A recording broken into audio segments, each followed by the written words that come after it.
हदीस में है, कुरान में नहीं है। कुरान में शब कदर का जिक्र है, और जो कुरान करीम की आयत इन्ना अंज़लनाहु फी लैलतिन मुबारका, मुफस्सिरीन किराम ने लिखा है कि हमने इसको मुबारक रात में नाजिल किया, मतलब कुरान करीम को कुरान करीम शब कदर में नाजिल हुआ है, तो इससे मुराद शब कदर है।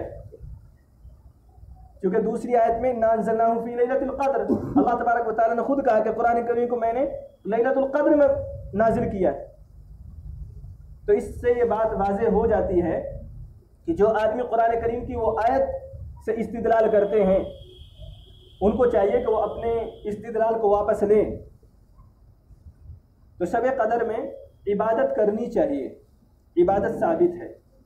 अलग बात है ये जो अल्लाह तबारक व तआला हमें, जैसे जुमे का दिन है, जुमे के दिन फ़ज़ाइल वाला दिन है, इस दिन में चाहिए आदमी को चाहिए कि इबादत करें, तस्बीहात पढ़ें, दुरूद शरीफ ज़्यादा से ज़्यादा पढ़ें।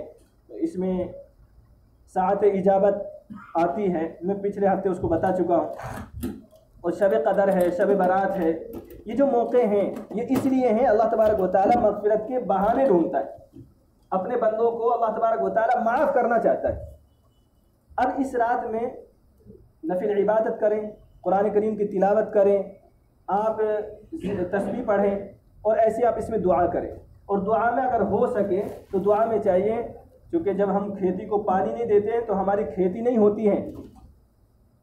अगर हमारी आंख से आंसू नहीं निकले तो फिर हमारे दिल की खेती आबाद नहीं होगी। कोशिश करें कि आंख से आंसू निकल जाए, अगर आंख से आंसू न निकले तो कम से कम रोने जैसी शक्ल बना लें।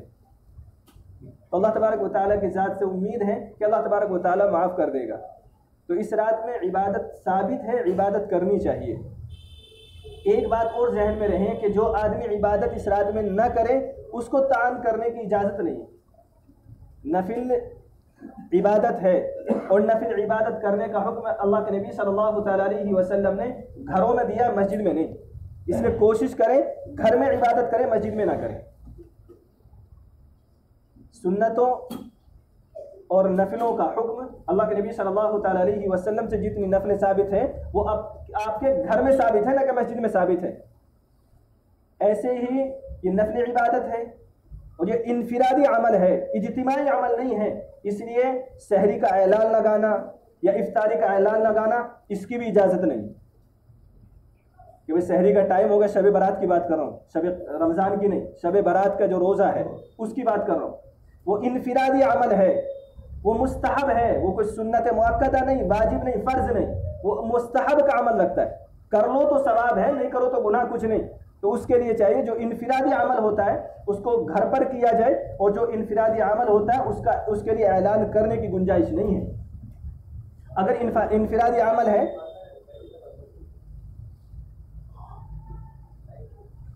अगर इनफिरादी अमल है तो उसके लिए ऐसा भी नहीं कर सकते कि भाई ऐलान करके उसके लिए बुलाया जाए कि भाई बयान होगा, लोग इकट्ठे हो जाए फिर बयान किया जाए, उसकी भी इजाज़त नहीं। ऐसे लोग इकट्ठे हो गए और कोई बयान कर दिया, वो ठीक है।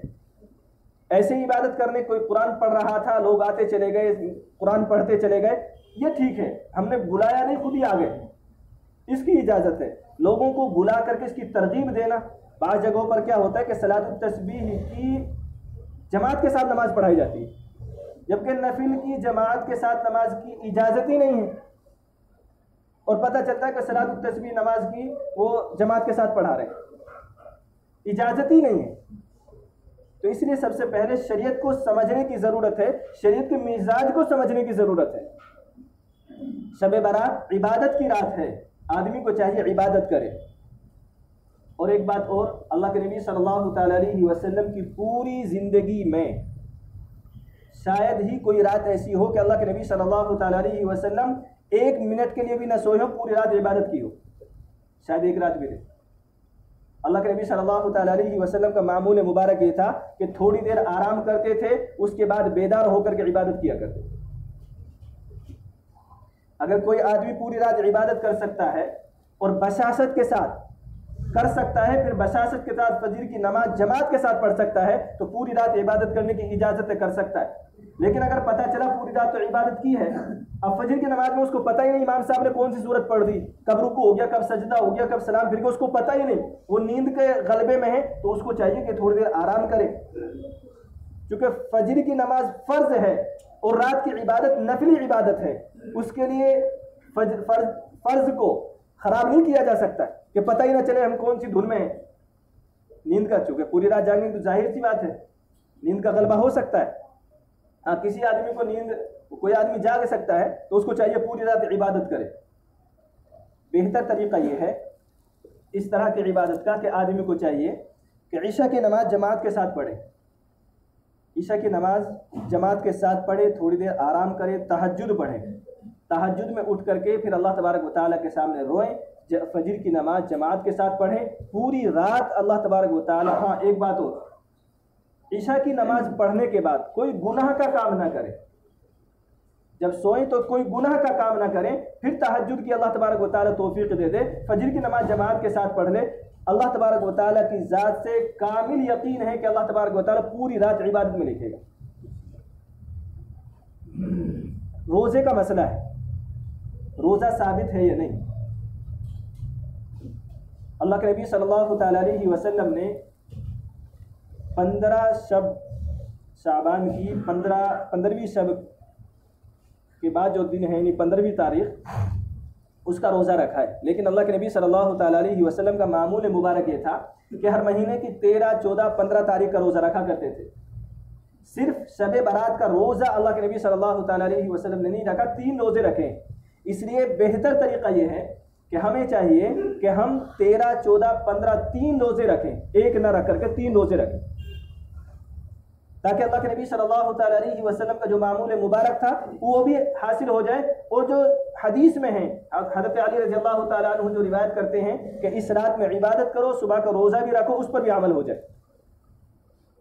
तो ये करने की चीज़ें हैं इस रात में। इसके अलावा जो चीज़ें हम बताई जाती हैं, या ये कि कोई आदमी शब बारात की वजह से खाना बनवाए,